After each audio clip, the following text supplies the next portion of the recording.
Joining us now on Zoom is U.S. Congresswoman Ayanna Pressley. Congresswoman, it's great to see you. Thanks for your time. Good morning. Yeah, thank you very much for being with us, Congresswoman Pressley. So you tweeted, "Thank you for your dedicated service, President Biden. Kamala Harris, I'm all in. Let's go." So tell us why you are all in with Kamala Harris. Sure. First, I think it's important, I have to hold space for President Biden and just acknowledge his 50 years of service as a United States Senator, as our Vice President, as our President. I know this isn't a decision that he arrived at lightly.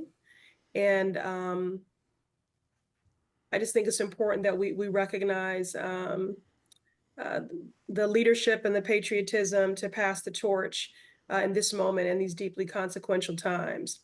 I vigorously endorse Kamala Harris. I've worked with this White House closely on a number of issues. They have both been engaged partners, and we've been able to advance meaningful progress for our communities together.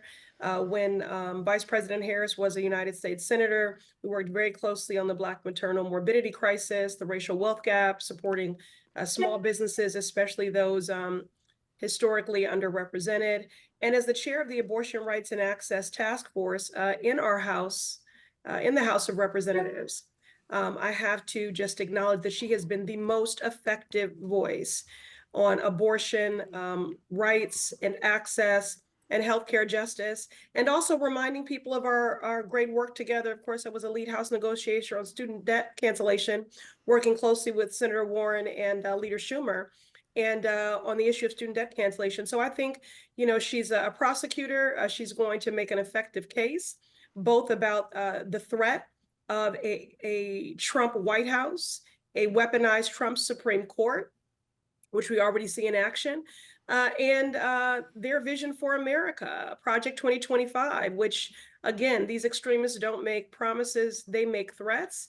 And as a member of the Project 2025, Stop Project 2025 task force in Congress, we need someone that'll make real those threats to people, and also make the affirmative Democratic case. So I believe I'm she sorry, can go ahead. build. So I have great confidence in her ability to build a coalition that we need to win in November. So it's been a mere 248 years, and the last time I looked, we had not elected a woman president of the United States. She is a Black and Asian woman. Is America in its current state ready for such a person to be its elected leader, Ayanna Pressley? Absolutely. But absolutely. Again, I feel confident in her abilities. She's poised. She is prepared. She is qualified. And as she said yesterday, she's prepared to go out there and do the work of winning and earning the support of this country. And I think that'll be people from every walk of life, because her vision for this country is one that supports people from every walk of life, that centers the dignity and the humanity of every person. And if you take an issue that is attacking our bodily autonomy, the most important freedom, and the fact that she has been the most effective voice on that issue. And that has been a winning issue on the ballot in places like Kansas and Michigan. Again, it makes clear the stark contrast. It's Donald Trump's Supreme Court that overturned Roe. And, women control the vote. So I think she will appeal to women from every walk of life, and every racial and ethnic background. And I don't want to in any way not take this moment to acknowledge how meaningful it is, how significant it is, how powerful it is, that she is a first, and what that means. The enthusiasm and the representation and the excitement, it means so much to Black women, to Asian women, to women. But again, I know that she will be an effective president for every person who calls this country home. But I do want to speak to that specific enthusiasm amongst Black women who have been the backbone of the Democratic Party, the most reliable voting constituency. Last night, there was a national call that was convened with some 45,000 Black women from around the country. People are excited. and ready to work. And we have to. We've got to organize and mobilize and vote as if lives depend on it, because they do. We're talking Well, to Congresswoman Ayanna Pressley. I think history's told us black women are less likely to get conned than a lot of other people who fall for the con. And it's been noted during this election that young Latino men, young black men, have been willing to give a guy that I think is a proven con man more of a chance than I thought. So what? And there's also the sexism element there. Kamala Harris obviously is a woman. So what about young black men and Latino men? What do you think? Well, we have work to do. I think it's important that, we communicate to communities not as a monolith.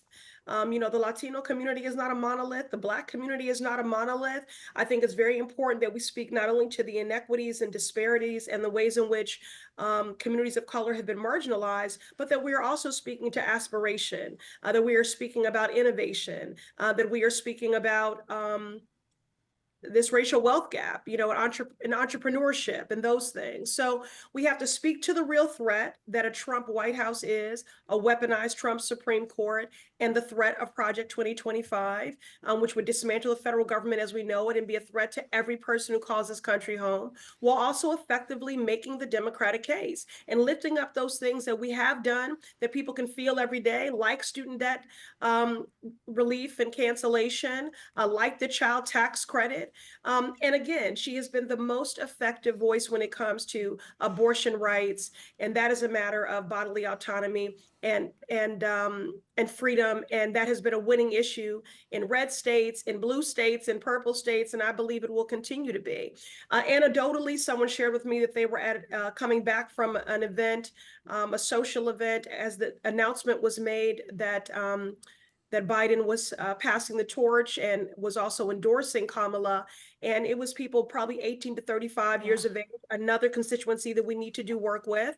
And the crowd roared. Yeah. So this is just infused, reinvigorated people about how high the stakes are. And I think motivated people to get out there and do the work necessary to ensure that we defeat Donald Trump. So, Congresswoman, I'm half asleep watching cable news last night. And I'm nodding in and out. And all of a sudden, I'm awakened when one of the panelists said, so which white guy should she pick to be her vice president? So which white guy should she pick? And should she pick a white guy to be her vice president? Is this a real question? That is a real question. No, but I mean, obviously, Jim Braude. I mean, what are we talking about? The beard alone is going to get you votes, brother. I'm a sucker for facial hair. Yeah. I have the beard. I won't let him cut it. Beard game. But no. In all seriousness, I think the Democrats, we are very fortunate. We have a deep bench of talent. I'm not going to start naming names, but we have a deep bench of talent. I trust the vice president's judgment to pick the person that she believes will support our collective efforts to build the coalition necessary to win in November.